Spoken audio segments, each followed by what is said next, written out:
The pre-dawn fog rolled across the ridge like a slow-moving tide, curling around the wooden outpost and swallowing the horizon. The regiment had spent the night restless, their campfires sputtering weakly against the cold. Captain Elias Thorne, tall and commanding, moved along the perimeter, inspecting the sentries with a practiced eye. Something about the morning felt off, too silent, too still. Even the wind seemed hesitant.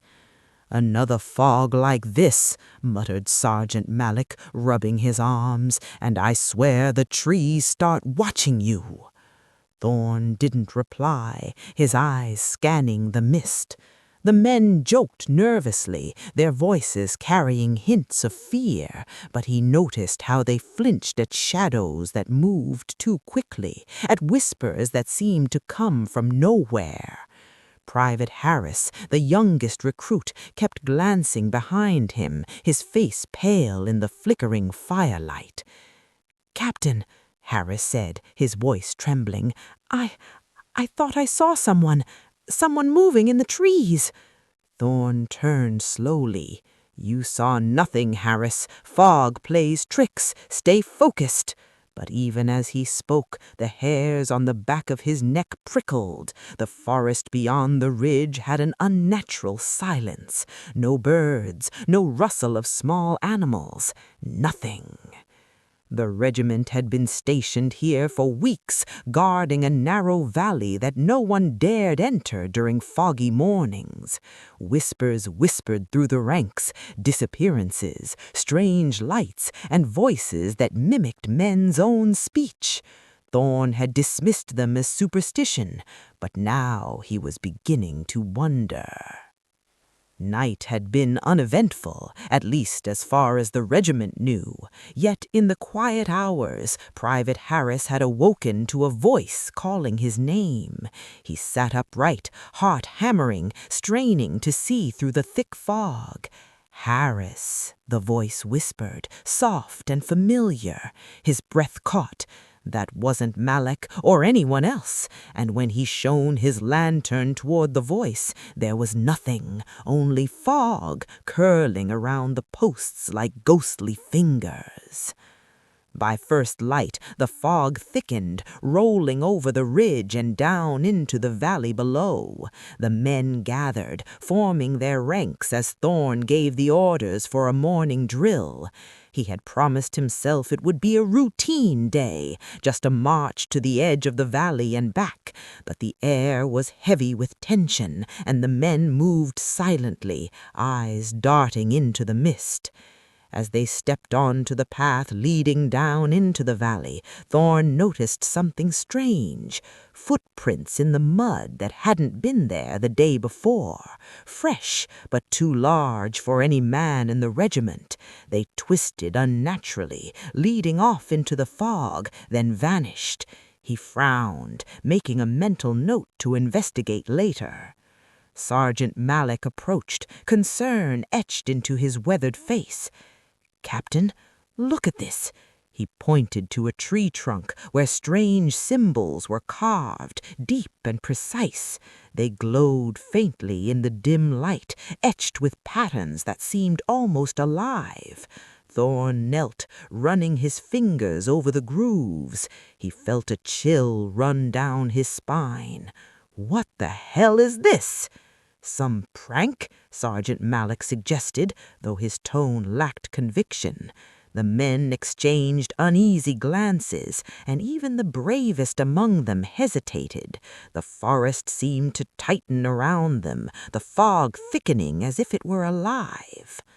By mid-morning, the march continued, but unease had settled like a weight on their shoulders.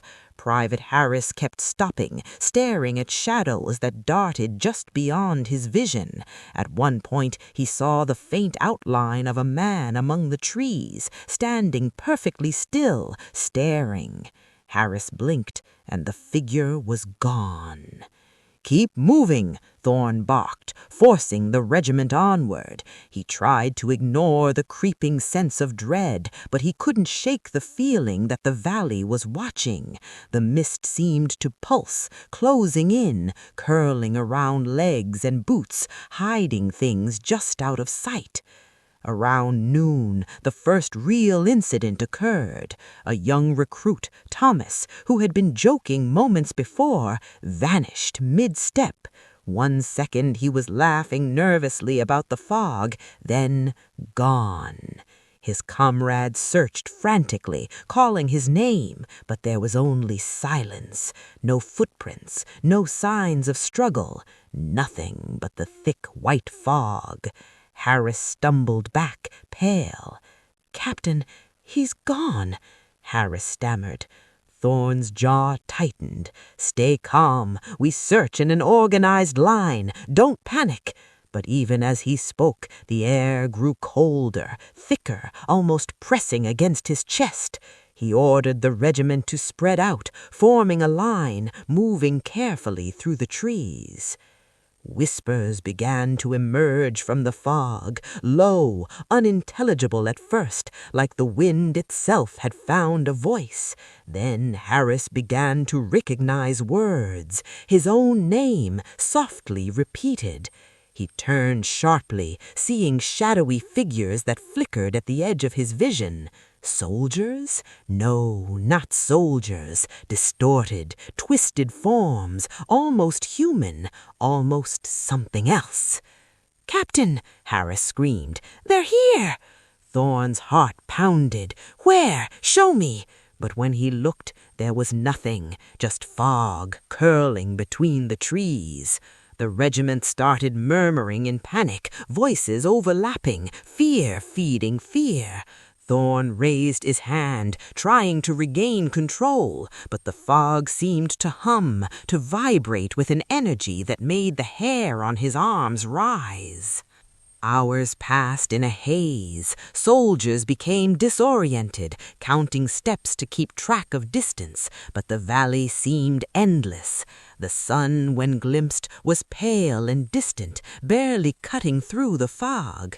Shadows moved in impossible directions. The whispers grew louder, forming sentences, mocking them. "You cannot leave. You belong here. Do you hear us?"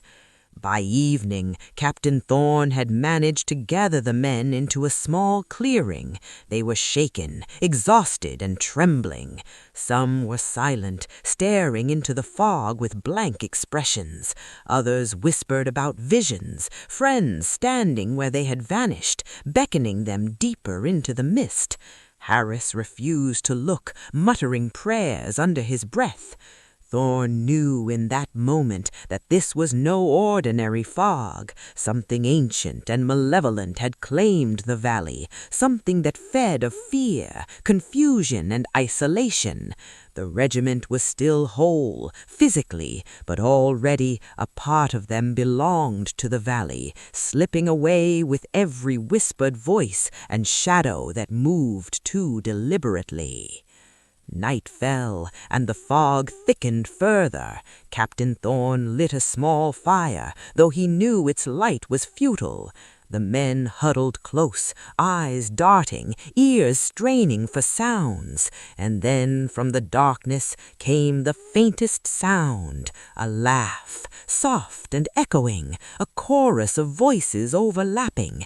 Their missing comrade Thomas and others they hadn't yet noticed were gone. The regiment was trapped in a waiting nightmare, and dawn had not yet come.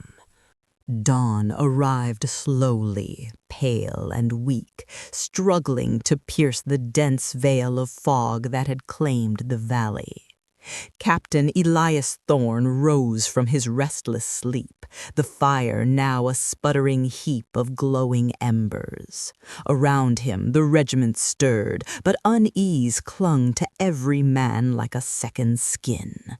The previous day's disappearances had left a shadow over the group, a silent terror none dared speak aloud.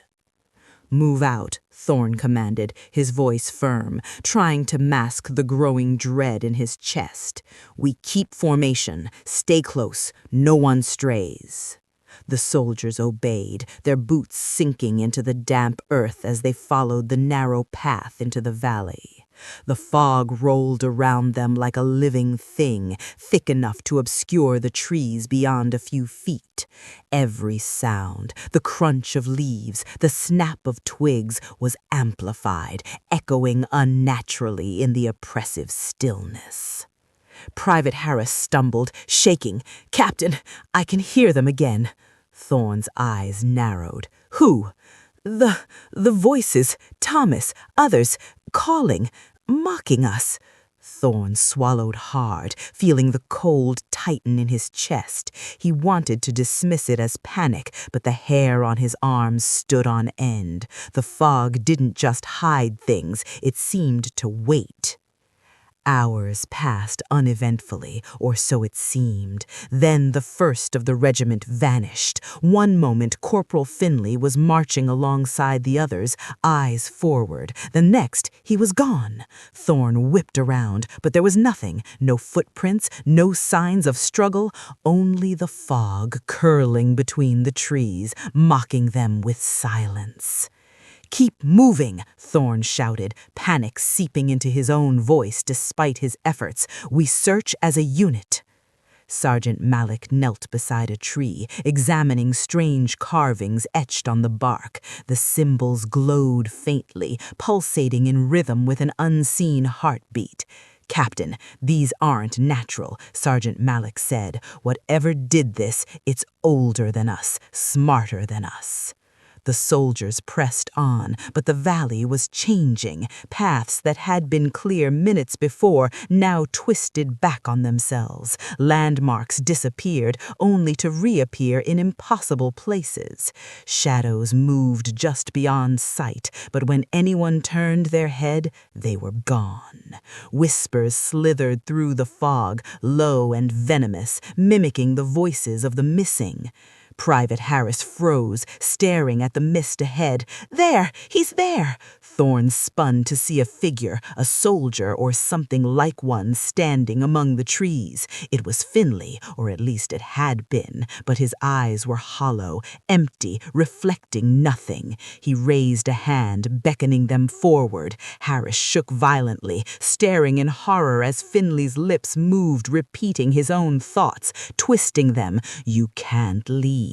Come to us."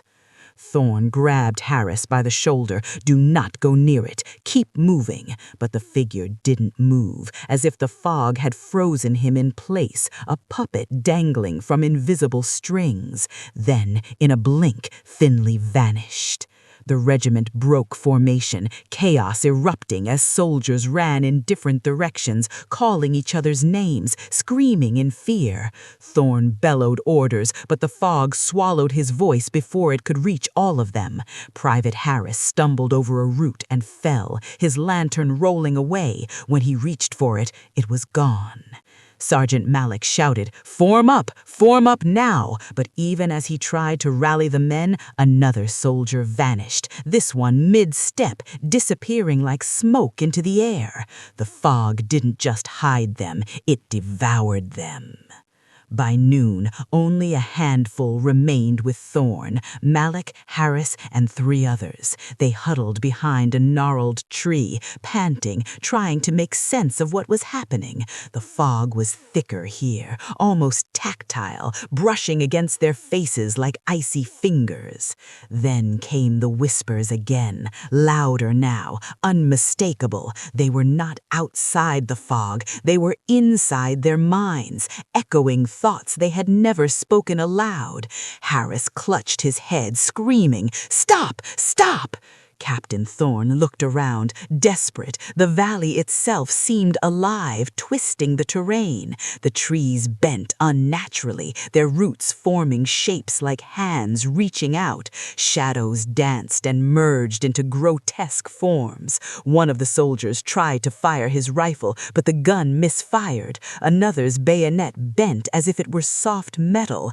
Even the laws of physics seemed corrupted here. Malik grabbed Thorne's arm. We're being toyed with. It's not just fog, it's intelligence feeding on our fear. Before Thorne could respond, a horrifying vision appeared. They saw their missing comrades standing just beyond the fog, pale and silent, their eyes voids of despair. They beckoned the survivors forward, but their movements were jerky, unnatural, like puppets controlled by an invisible hand. Some whispered warnings, others laughed, but all were trapped, forever part of the valley's nightmare. Harris screamed as he was drawn towards the illusion of Thomas. "He's not real! He's not real!" Thorne lunged, grabbing him, pulling him back, but Harris could barely resist, as if some invisible force tugged him towards the fog. Hours blurred. Every direction seemed to loop back to the same twisted trees, the same glowing symbols carved in bark, the same reflections of lost comrades. By nightfall, Thorne realized a grim truth. The fog was alive, a predator that toyed with their senses, bending reality. It had claimed most of his regiment, and he could feel it reaching for him and Harris next. Their footsteps echoed too loudly, voices too quietly. The world itself was broken here. Harris dropped to his knees, sobbing. We'll never get out, will we?" Thorne looked at him, eyes grim, jaw tight. "We fight," he said, though his voice lacked conviction. He didn't know if fight was possible. "We survive or we die trying." The fog swirled around them, almost impatiently, whispering their names, promising reunion with the lost. And from deep within the valley came the soft, unmistakable sound of footsteps, countless, unrelenting, always approaching.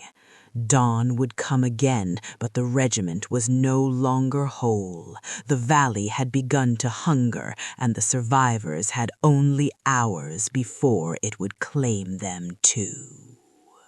The fog had grown thicker, denser than ever, a suffocating blanket that clung to every tree, every shadow, every breath.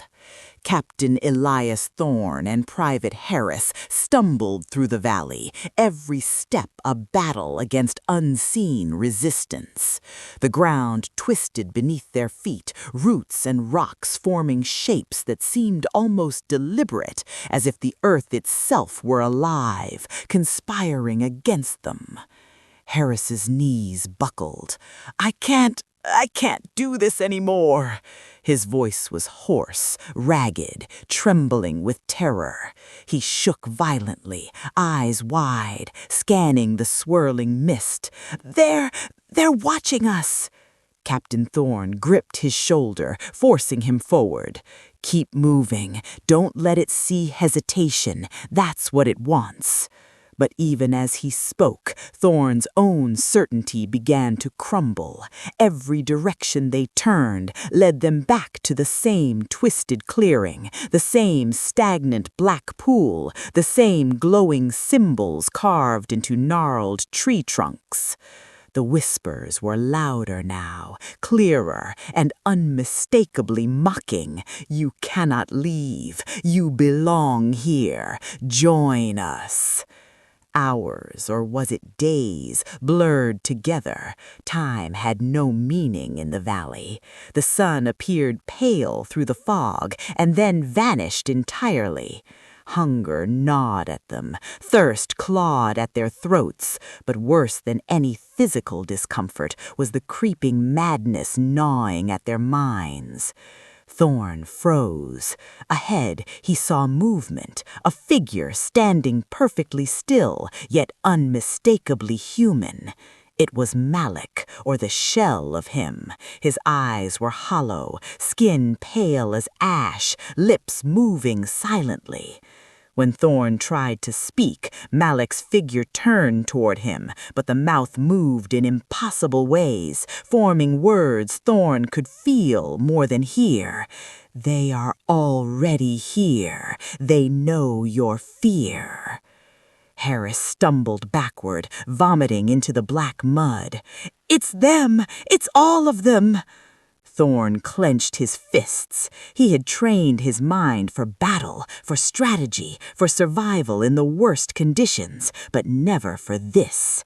There were no enemies here to outfight. There was no ground to hold. The valley itself was the predator. The fog shifted, parting slightly to reveal glimpses of ghostly figures.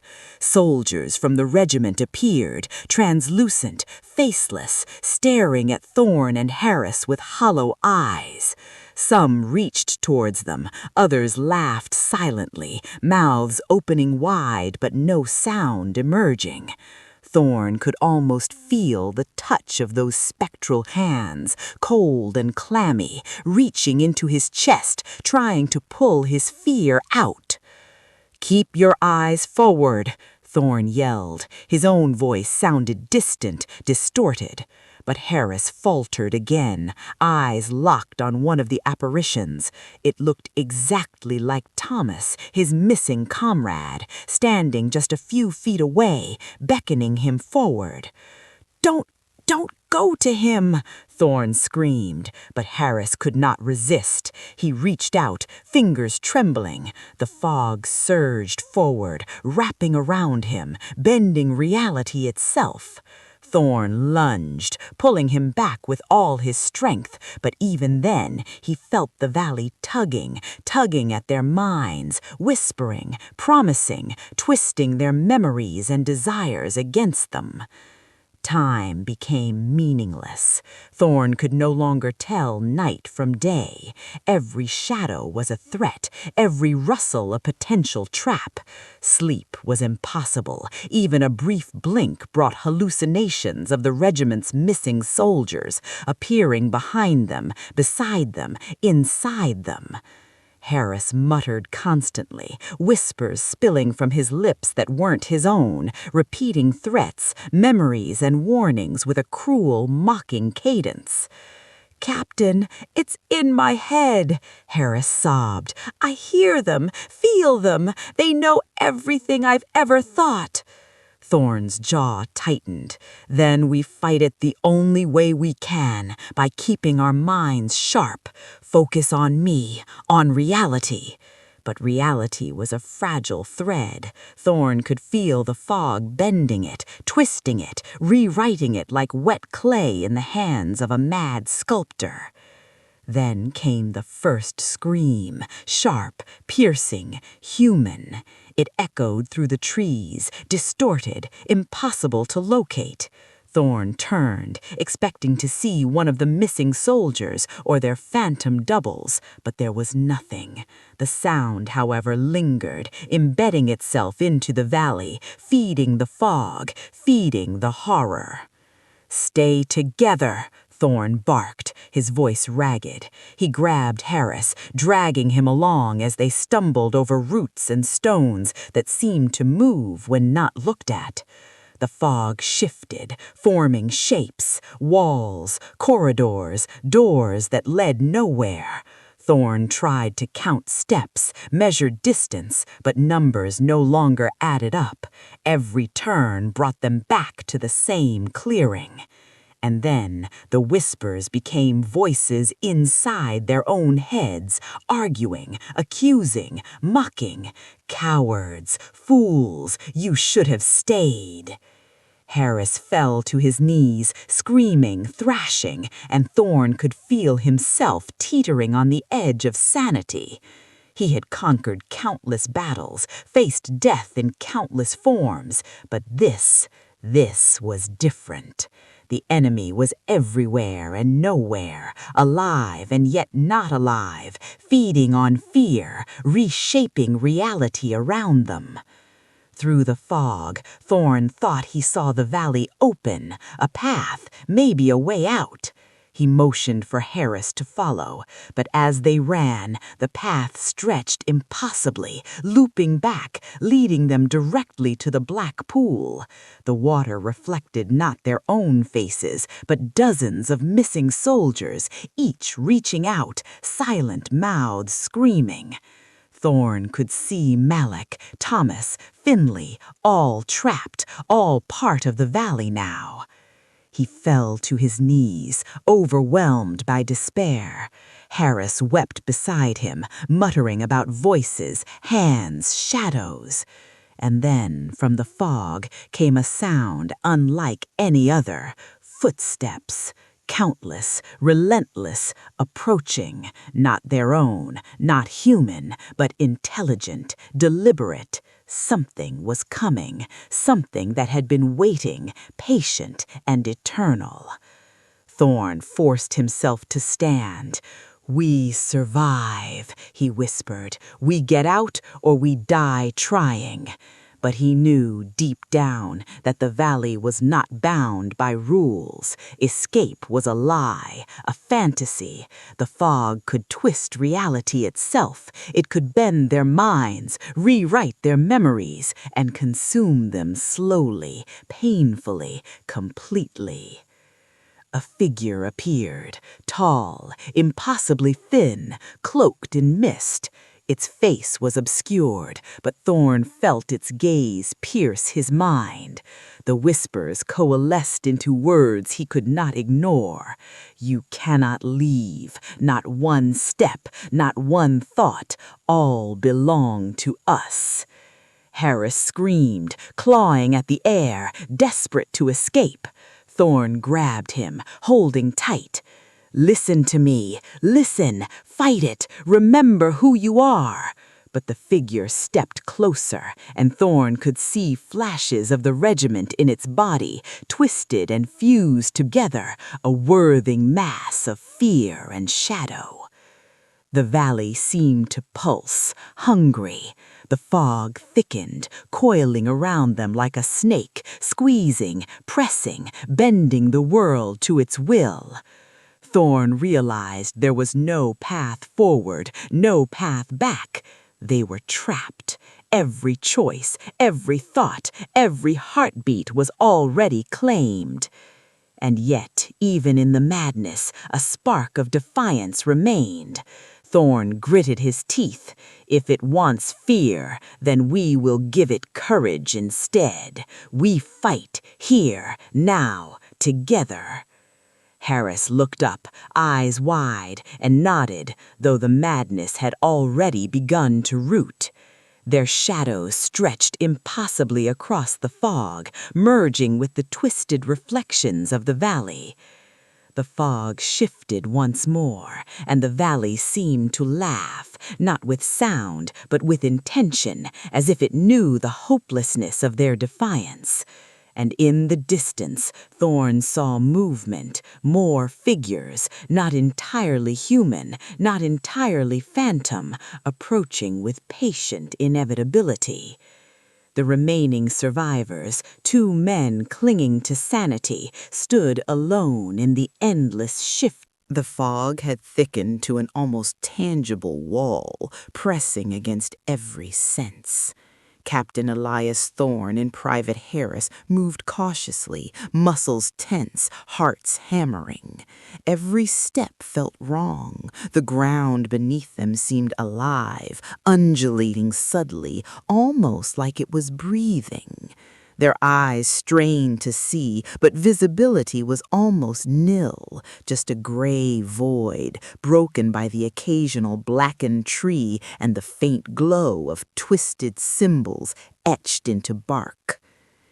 "Captain, I think we're going in circles," Harris whispered, voice shaking, barely audible over the oppressive silence. His eyes darted to every shadow, every flicker of mist, and he flinched as if the fog itself might strike. Thorn clenched his jaw. He knew the truth. They weren't in a valley anymore. They were inside the heart of something ancient, something that had existed long before men ever walked this earth. The fog was not natural. It had intelligence. It had hunger, and it was waiting for them. From somewhere deep within the gray, whispers rose again, at first soft, almost tender, but then harsh, mocking, cruel. All belong, all belong, all belong. The words wrapped around their minds like chains. Thorn gritted his teeth, trying to hold on to reality. "Focus on me, Harris. Don't listen." The fog shifted violently, revealing forms, dozens of figures emerging from the gray, the ghosts of the regiment, or what had once been the regiment. Their eyes hollow, mouths twisted into silent screams, arms reaching as if to pull the living into their endless torment. Thorn could see Malik, Thomas, Finley, all faces frozen in expressions of despair and madness. Harris cried out, stumbling backward. They're us! They're me!" Thorn grabbed him, steadying the young soldier. "No, they are not you. Not yet. Come on." A low rumbling sound emanated from the fog itself, vibrating through the earth, through their bones. Thorn realized it was the valley, or the entity controlling it. It was alive, aware, patient, and insatiable. It had toyed with the regiment before, pulling them piece by piece into its waking nightmare, and now it had them. Thorn led Harris forward, stepping into a clearing that seemed impossibly vast. The black pool from before had expanded into a mirror-like lake, reflecting not the sky above, but an endless void of soldiers lost to the fog. The water rippled unnaturally, forming shapes of screaming faces. Thorn felt an icy pull, as if the pool itself were calling, attempting to drag their souls in. "They want us," Harris whispered, voice trembling. "They want us too." Before Thorn could respond, the figure appeared, taller than any man, cloaked in dense fog, its form constantly shifting. Eyes, or what Thorn thought were eyes, glowed faintly, reflecting the countless lives it had consumed. The whispers condensed into a single, overwhelming thought. "You cannot leave. You cannot resist. You belong to us." Thorn raised his weapon, but even in his own hands it felt useless, distorted, bending unnaturally. Bullets, steel, logic, they were meaningless here. The entity's presence alone seemed to warp the world around them. Harris screamed, writhing against the pull of the fog. "Captain, it's inside my head!" Thorn gritted his teeth, fighting panic. He realized there was only one way to survive: confrontation, not with bullets, not with force, but with defiance. "Listen to me, Harris. Fight it. Fight now. Hold on to yourself. Hold on to me." The fog surged forward, tendrils of gray and shadow twisting toward them. The entity's form solidified in parts, faces of the missing soldiers pressing against its shifting mass, mouths opening and closing in silent screams. Thorn could see himself reflected among them, and instinctively he recoiled, but he forced himself to stand firm. "You do not control me," Thorn yelled, his voice cutting through the fog like a blade. "We are still alive. We are still here." The whispers faltered. The tendrils hesitated, as if surprised by his defiance. Harris clutched Thorn, trembling violently, but seemed to recognize the captain's determination, drawing a small measure of courage from it. Together, they took a step forward into the clearing. The entity roared, not with sound, but with force. The fog spiraled, twisting reality, forming impossible geometries, stretching and compressing the world around them. Thorn could feel every thought in his mind being pulled, every memory twisted, but he gritted his teeth and forced himself to focus, survival, clarity, and courage. Suddenly, from the void, shadows surged, the ghosts of the regiment, trapped between life and death, desperate and hungry. They lunged, reaching, dragging at Thorn and Harris. Thorn swung his arms, pushing back, willing them away, refusing to be claimed. Harris followed his lead, screaming and striking, fighting the pull of despair that threatened to swallow him whole. The battle was both external and internal, fighting not just the entity, but the madness it inflicted, the whispers that whispered their deepest fears, their regrets, their guilt.